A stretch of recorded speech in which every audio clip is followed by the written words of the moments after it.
കാർത്തിക് സുബ്ബരാജ് സംവിധാനം ചെയ്യുന്ന സൂര്യ ചിത്രം റെട്രോയിൽ നിന്നും ഗാനങ്ങളും ഗ്ലിംസ് വീഡിയോകളും ഇതിനകം പുറത്തിറങ്ങിക്കഴിഞ്ഞു. പൂജ ഹെഗ്ഡെ നായികയാവുന്ന സിനിമയിൽ ജോജു ജോർജ്, ജയറാം തുടങ്ങിയ മലയാളി താരങ്ങളും വേഷമിടുന്നുണ്ട്. എന്നാൽ അധികം ചർച്ചയാക്കപ്പെടാത്ത ഒരു താരം കൂടിയുണ്ട് ഇവർക്കിടയിൽ. മലയാളത്തിൽ ഒരുപക്ഷെ ഈ കുട്ടിത്താരം പ്രശസ്തയാണ്. ബാലതാരം മാത്രമല്ല, മലയാളത്തിലെ ഒരു ശ്രദ്ധേയ താരത്തിന്റെ മകൾ കൂടിയാണ് ഈ കുട്ടി. കഴിഞ്ഞ ദിവസം തിരുവനന്തപുരത്ത് നടന്ന റെട്രോ ലോഞ്ചിനിടെ നടൻ സൂര്യ ഈ കാര്യം എടുത്തു പറയുകയും ആവണിയുടെ ധൈര്യത്തെ പ്രകീർത്തിക്കുകയും ചെയ്തിരുന്നു. കൈക്ക് പൊള്ളലേറ്റിട്ടും കഠിനമായ വേദനയെ വകവയ്ക്കാതെ ഷൂട്ട് തുടരാൻ തയ്യാറായ ആവണിയുടെ ധൈര്യത്തെ സൂര്യ അഭിനന്ദിച്ചു. റെട്രോയുടെ ഷൂട്ടിനിടെ ആവണിക്ക് കൈക്ക് പൊള്ളലേറ്റിരുന്നു. എന്നാൽ കഠിനമായ വേദനയെ വകവയ്ക്കാതെ 1 മണിക്കൂർ റെസ്റ്റ് എടുത്തതിനു ശേഷം ക്യാമറയ്ക്ക് മുന്നിലേക്ക് എത്തുകയായിരുന്നു ആവണി. തിരുവനന്തപുരത്ത് നടന്ന റെട്രോ ലോഞ്ചിനിടെ നടൻ സൂര്യ ഇക്കാര്യം എടുത്തു പറയുകയും ആവണിയുടെ ധൈര്യത്തെ പ്രകീർത്തിക്കുകയും ചെയ്തിരുന്നു.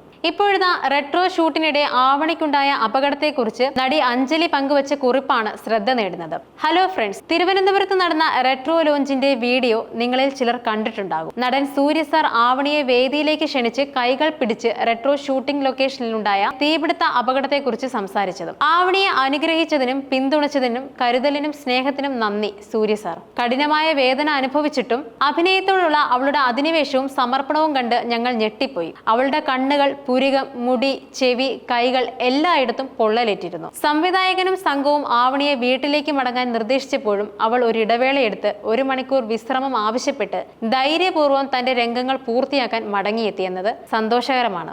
ആവണിയുടെ അമ്മ എന്ന നിലയിൽ അത്തരമൊരു മകളെ ലഭിച്ചതിൽ താൻ ഭാഗ്യവതിയായി കരുതുന്നു. ഒരു നടി എന്ന നിലയിൽ അവളുടെ ശക്തിയെയും സഹിഷ്ണുതയെയും ഞാൻ അഭിനന്ദിക്കുന്നു. ദൈവം നിന്നെ അനുഗ്രഹിക്കട്ടെ കണ്ണ. അഞ്ജലി കുറിച്ചത് അങ്ങനെയായിരുന്നു.